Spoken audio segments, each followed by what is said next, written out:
இந்த sleeve pattern எப்படி stitch பண்ணுறதுன்னு பார்க்கலாம். இதுக்கு வந்து சாரியோட கலர்ல இருந்து நான் ஒரு 3 1/2 இன்ச் அகலத்துக்கு 26 இன்ச் லென்த்துக்கு நான் வந்து ஃபேப்ரிக் வந்து எடுத்திருக்கேன். இதில் 1 இன்ச் 1 இன்ச்சுக்கு சென்டரில் மார்க் பண்ணிட்டு இந்த மாதிரி ப்ளீட் வந்து நம்ம பிடிக்கணும். இந்த ப்ளீட் வந்து எப்படி நம்ம பிடிக்கணும்னா லாங் ஸ்டிச் வச்சு தான் பிடிக்கணும். ஏன்னா அதை நம்ம பிரித்து விட தான் போகிறோம். செக்யூர் பண்ணுறதுக்காக தான் மிட்டில் வந்து 1 இன்ச்சுக்கு இந்த மாதிரி மார்க் பண்ணி அதை ஃபோல்டு பண்ணி இந்த மாதிரி ஸ்டிச் பண்ணியிருக்கோம். இப்போ இந்த ஃபோல்டிங்கை நம்ம அயன் பண்ணி எடுத்துக்கலாம். அயன் பண்ணிட்டு 2 சைடில் இருக்க ரா எட்ஜ் இருக்கு இல்லையா, அதில் வந்து நம்ம இதே மாதிரி கெட்டி தையல் போட்டு ஸ்டிச் பண்ணிக்கணும். ஸ்டிச் பண்ணிட்டு சென்டரில் இருக்க அந்த லாக் ஸ்டிச்சை வந்து எடுத்துடணும். லாங் ஸ்டிச்சை எடுத்துட்டு ப்ளீட் கீழே பார்த்து இருக்கிறத சென்டரில் மட்டும் மேலே பார்த்து இதே மாதிரி எடுத்து விட்டு ஸ்டிச் பண்ணிக்கணும். இப்போ ஸ்லீவோட சென்டரில் வந்து மார்க் பண்ணிவிட்டு இப்போ நம்ம ஸ்டிச் பண்ணி வச்சுருக்க அந்த ஃபேப்ரிக்கை சென்டரில் வச்சு இதே மாதிரி ஸ்டிச் பண்ணிக்கணும்.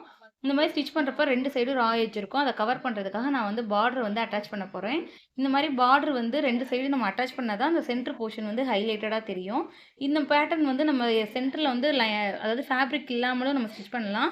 அது எப்படின்னு நெக்ஸ்ட் வீடியோவில் காட்டுறேன். இப்போ மிட் பாயிண்ட்லேருந்து ஒரு 1/2 இன்ச் மட்டும் விட்டுட்டு இந்த மாதிரி சென்டரில் பார்டரை வந்து நம்ம அட்டாச் பண்ணி எடுத்துக்கலாம்.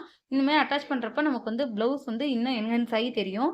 பேட்டர்ன் வந்து சென்டரில் இந்த மாதிரி தான் இருக்கும். அதை இன்னும் கொஞ்சம் ஹைலைட் பண்ணுறதுக்காக நான் கோல்டன் கலர் பீட்ஸ் வந்து நான் ஸ்டிச் பண்ணிக்கிறேன். பீட்ஸ் வச்சு நம்ம ஸ்டிச் பண்ணுறப்ப அந்த லேயர்ஸ் வந்து நமக்கு இன்னும் ஹைலைட்டடாக தெரியும்.